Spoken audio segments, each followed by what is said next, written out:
Fruits మాత్రమే తినటం ఆరోగ్యకరమని అనుకుంటున్నారా మీరంతా? అనేక మంది ఆరోగ్య నిపుణులు ఈ విషయంపై హెచ్చరిస్తున్నారు. ఎందుకో తెలుసా? ఫ్రూట్స్ మాత్రమే తింటే వారి రక్తంలో గ్లూకోజ్ స్థాయి చాలా ఎక్కువగా పెరుగుతుందంట. ఒక్క మామిడి పండులో దాదాపు 46 గ్రాముల చక్కెర ఉంటుంది. ఇది అధిక మొత్తం అయినప్పటికీ సహజంగా లభిస్తుంది. ఇందులో పోషకాలు, ఫైబర్ కూడా ఉంటాయి.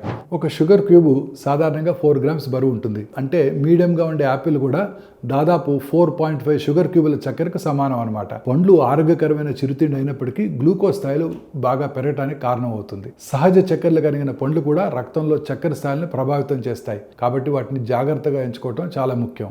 సో ఆకలిగా, అలసటగా ఉండకుండా ఉండాలి అంటే పరిష్కారం ఏంటో తెలుసా? పండ్ల విషయాల్లో 3 నియమాలు ఉన్నాయి. రక్తంలో చక్కెర స్థాయిలు పెరగకుండా ఉండటానికి, మీకు కడుపు నిండిన అనుభూతిలో ఉంచడానికి ఈ పండ్లను గింజలు, విత్తనాలతో జత చేయండి. వాటిలో హెల్దీ ఫ్యాట్స్, ప్రోటీను మరియు ఫైబర్ ఉంటాయి.